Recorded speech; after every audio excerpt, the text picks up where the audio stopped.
नमस्कार। आज हम एक बहुत ही दिलचस्प विषय पर बात करने वाले हैं, प्राचीन सुमेरियन सभ्यता।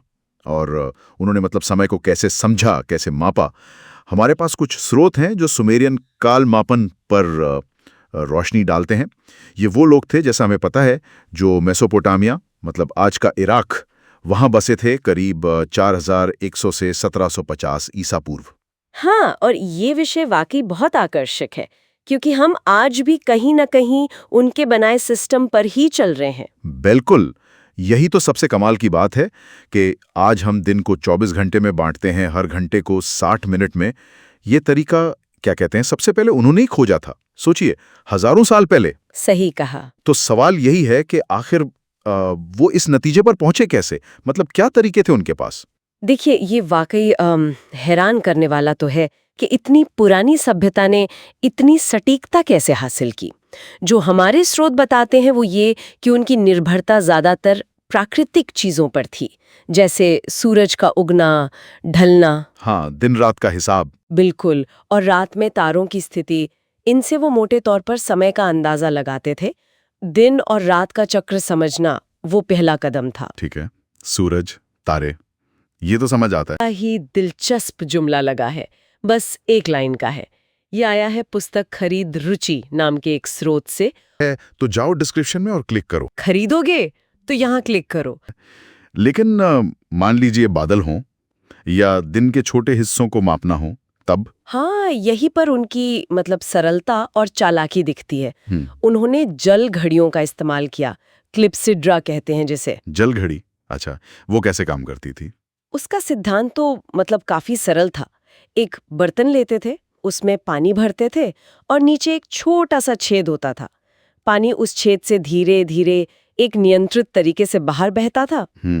और कितना पानी बहा है या बर्तन में कितना बचा है, उसके आधार पर वो बीते हुए समय का अनुमान लगा लेते थे। अच्छा, सुनने में तो आसान लग रहा है, पर क्या ये भरोसेमंद था। मेरा मतलब, पानी का बहाव वो हमेशा एक जैसा रहता होगा क्या, कम ज्यादा नहीं होता होगा। का दबाव भी कम होता है ना? हाँ हाँ, सही बात है। तो बहाव धीमा हो जाता होगा। सुमेरियन लोग शायद इस समस्या को समझते थे। कुछ ऐसे प्रमाण मिले हैं जिनसे लगता है कि उन्होंने शायद खास तरह के जैसे शंक्वाकार मतलब कोन जैसे आकार के बर्तन इस्तेमाल किए हों, ओ, कौन जैसे, क्यों। ताकि जैसे जैसे पानी का लेवल कम हो, बर्तन की चौड़ाई भी कम होती जाए। इससे बहाव को थोड़ा ज्यादा नियमित रखने में मदद मिलती होगी। वाह, ये तो कमाल की सोच है। मतलब बिना किसी आधुनिक तकनीक के सिर्फ अवलोकन और साधारण चीजों से समय को काबू करने की कोशिश, अद्भुत। बिल्कुल, ये उनकी प्रॉब्लम सॉल्विंग स्किल्स दिखाता है। तो ये तरीके हो गए, सूरज, तारे, पानी की घड़ियां।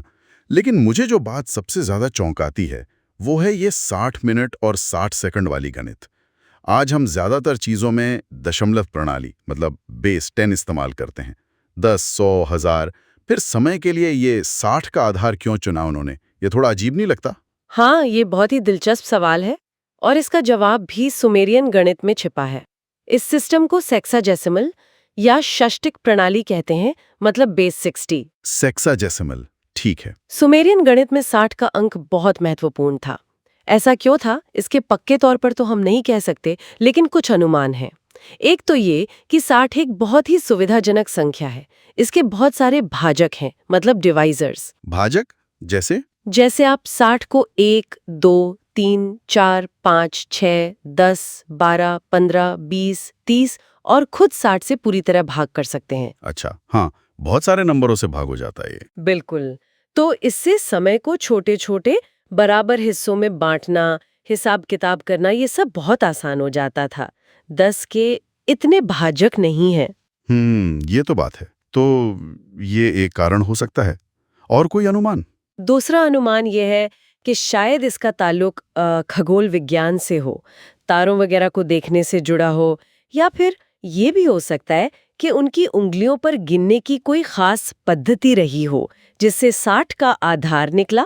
गिनने की पद्धति कैसे। हाँ, जैसे एक हाथ के 4 उंगलियों के 3 पोरों को गिने, 4 into 3 is equal to 12, और दूसरे हाथ की 5 उंगलियों से हिसाब रखें कि कितनी बार 12 गिना, 12 into 5 is equal to 60। खैर, ये बस एक थ्योरी है, दिलचस्प है। वजह जो भी हो, ये चुनाव बहुत असरदार साबित हुआ। हाँ, बहुत ज्यादा। सिर्फ घंटे और मिनट ही नहीं, हम जो ज्यामिति में एक वृत्त को 360 डिग्री में बांटते हैं, हाँ, 360 डिग्री। वो भी शायद यहीं से आया हो। 60 गुणा 6। अरे वाह, मतलब ये कनेक्शन तो बहुत गहरा है। तो ये सिर्फ वक्त देखना नहीं था उनके लिए, ये एक पूरा सिस्टम बनाना था। बिल्कुल। और जाहिर है इस सिस्टम का उनके समाज पर भी काफी गहरा असर पड़ा होगा। हाँ, वही मैं सोच रहा था, किस तरह का असर? देखिए, जब आप समय को ठीक से माप सकते हैं, उसे बांट सकते हैं, तो आप समाज को ज्यादा व्यवस्थित कर सकते हैं। सोचिए, खेती के काम कब शुरू करने हैं, कब खत्म करने हैं, सिंचाई का समय। हाँ, खेती के लिए तो बहुत जरूरी रहा होगा। बिल्कुल। और उनके जो बड़े बड़े निर्माण कार्य होते थे, जैसे मंदिर, जिगुरैट्स, उनमें हजारों मजदूर काम करते थे। उनके काम को कोऑर्डिनेट करने के लिए एक मानक समय प्रणाली चाहिए थी। सही बात है, वरना सब गड़बड़ हो जाता। धार्मिक अनुष्ठान कब करने हैं, उनका समय तय करना। व्यापार में, प्रशासन में, हर जगह एक तय समय की जरूरत थी।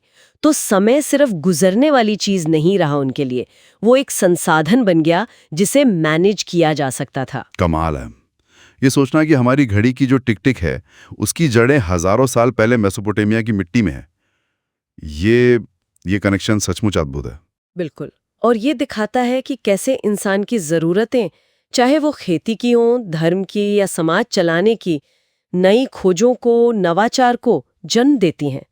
सुमेरियन लोगों ने न सिर्फ समय को मापा, बल्कि उसे एक गणितीय ढांचा दिया, एक सिस्टम बनाया, और उसी नींव पर आगे की सभ्यताओं ने काम किया। और उनकी ये विरासत आज भी हमारी जिंदगी का मतलब एक जरूरी हिस्सा है। अभिन्न हिस्सा है। तो इस सबसे एक बड़ा दिलचस्प सवाल मन में आता है जाते जाते, अगर मान लीजिए सुमेरियन लोगों ने 60 की जगह कोई और नंबर चुना होता, जैसे 10 या 12, तो आज हमारी दुनिया कैसी होती? क्या हमारा वक्त देखने का तरीका, हमारे काम करने का तरीका, यहाँ तक कि हमारी भाषा में जो समय से जुड़े मुहावरे हैं, क्या वो सब कुछ बिल्कुल अलग नहीं होता? क्या कहते हैं? इस पर सोचने के लिए छोड़ते हैं अपने सुनने वालों को। हाँ, ये सोचने वाली बात है। समय की हमारी पूरी समझ शायद कुछ और ही होती।